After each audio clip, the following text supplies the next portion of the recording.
Prije dolaska Islama, arapski poluotok bio je svijet kontrasta, razasutih plemena, jakih običaja, ali i duboko ukorijenjenih vjerovanja. No da li ste znali da su i tada Arapi vjerovali u Allaha, samo ne na način koji bi Islam odobrio? Mnogi ne znaju da su Arapi u periodu prije poslanstva Muhameda priznavali Allaha.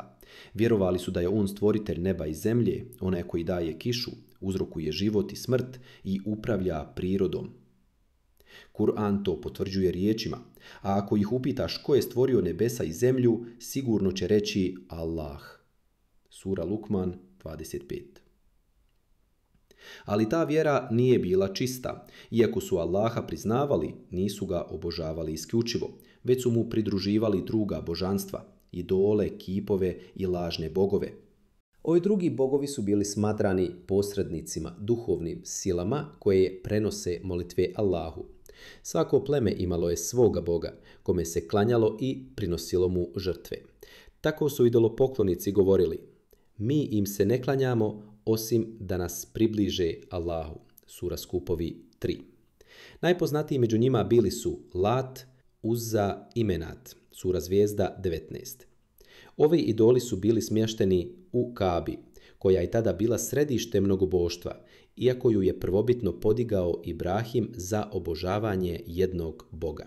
Kaba, središnji objekat u Mekki, tada je bila dom za više od 360 idola, a ipak izvorno je sagrađena u potpuno drugu svrhu.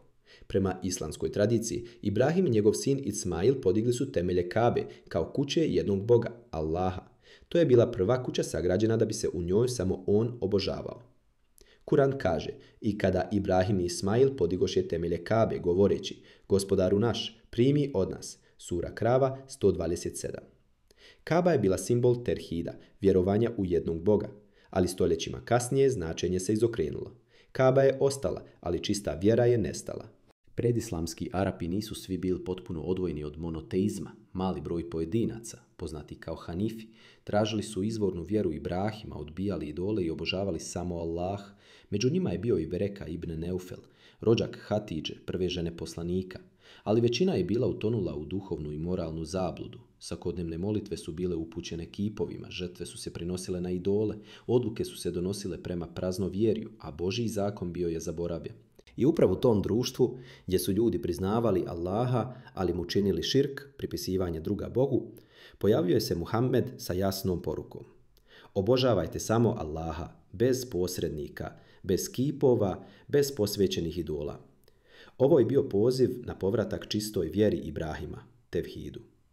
Ta poruka je naišla na otpor jer je dovodila u pitanje sve društvene, ekonomske i političke temelje tadašnje Mekke. Dakle, predislamski Arapi su vjerovali u Allaha, ali su njegovu ulogu pomiješali sa vjerovanjem u druge bogove. Nisu ga obožavali na ispravan način. Pridruživali su mu partnere, što je u islamu najveći grijeh, širk. Islam nije donio novog boga, nego je obnovio zaboravljenu poruku Ibrahima.